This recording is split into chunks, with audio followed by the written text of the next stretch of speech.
Well, hello, Cornerstone. Welcome to this edition of Perspectives on Wednesday, May 27th, 2020.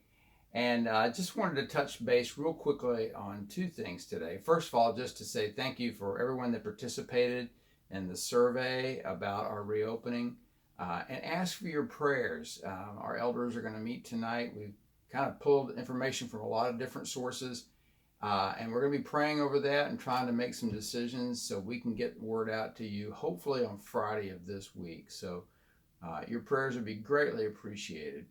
And then, second of all, I just wanted to speak to something that I've observed as I've talked to people, not necessarily in our church, but just in a general sense. People seem to be on one of two ends of a spectrum. One end of the spectrum is people are seemingly frustrated about things not moving fast enough in regards to getting back to normal. And then other folks on the other end of the spectrum are really fearful that, man, we're moving too fast. There's no vaccine.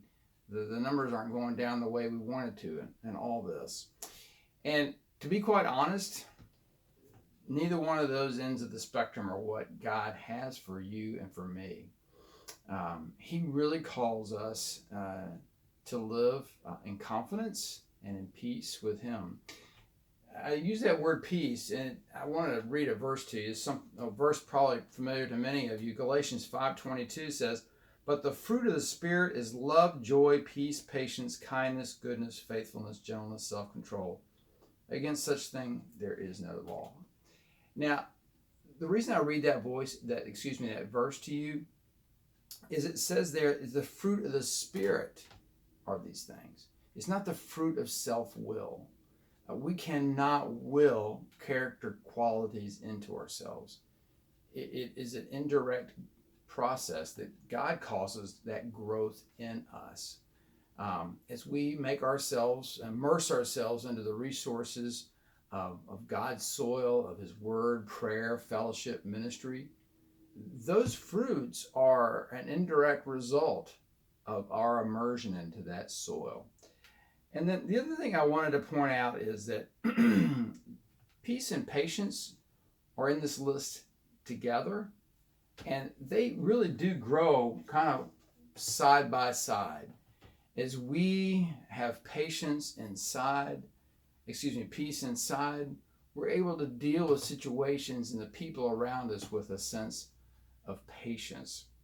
And so I don't know if you find yourself getting more impatient with situations or with your family members or anything like that these days, but I would challenge you to think, am I really at peace on the inside? When you look at the definition of peace from a scriptural standpoint, it basically is the absence of anxiety and inner turmoil. Man, there's a lot of inner turmoil and anxiety flying around these days.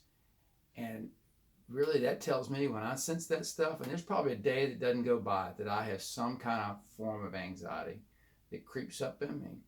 And so to live out of God's peace, I need to deal with that head on. And so I would really encourage you to get some scriptures out of God's Word that deal with peace and just get that truth. Short little verses that you can latch on to. And when you start to feel that inner turmoil creep up, that you can address that before God and live out His peace. And my guess is that as you do, you'll find yourself being more patient with those around you. Hopefully that's a help to you. That's all for today. I look forward to talking to you on our next edition of Perspectives. Thanks for tuning in.